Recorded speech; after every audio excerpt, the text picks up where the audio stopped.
Okay, so I'm wondering if I made the right choice as I'm putting in the second color, because the blue ends up looking really cool. But I've already made the decision, so I'm just gonna go with it and make the most of it. The orange, I'm gonna first put it in on all of the white space, and just basically translate the reflecting white feeling into orange. Now, part of what this does is that blue is a cold color and orange is a warm color, and hopefully that will make this drawing richer, meaning that it'll have a balance of warm and cool, and hopefully it will make it a more inviting drawing space.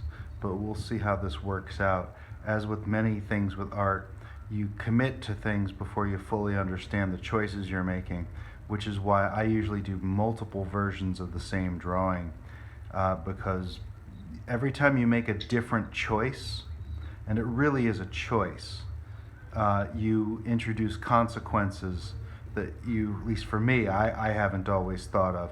There are artists like Picasso who you seem to know exactly what choices they're making until you get to their sketchbooks, and for every major painting you see that they do hundreds of drawings trying out every combination and testing the different ways that different choices impacts the final product.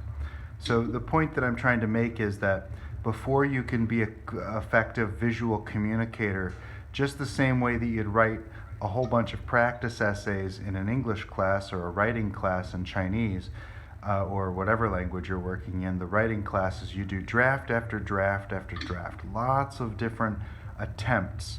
The word essay in French means to try. And you'll notice it does not say to succeed. So thinking that you're going to succeed at every attempt is naive. If the masters had to work this hard, you might have to as well. Certain people have different kinds of talent. Some people succeed at certain things very immediately, but the people who succeed at many things immediately usually succeed very poorly in other areas. So just be aware that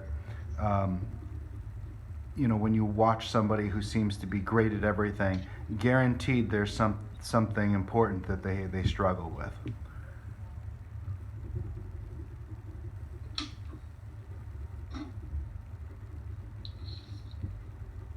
It took me years to get to this point. I had years and years of what I considered terrible art experiences, and part of that was just because I wanted to be a cartoonist, but I'm not a cartoonist, not fundamentally.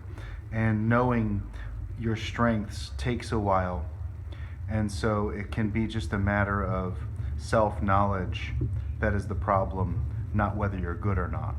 You may be trying to be good at something before you realize that the thing that you're supposed to be good at needs to be practiced first. For me, it was life drawing, realistic drawing. And I'm not like a photographic realism person.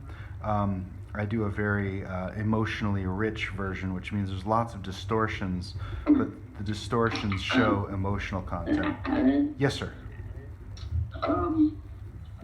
I finished tracing it. Okay. Then get out an eraser. Do you have an eraser? If you do not, I have extras over here.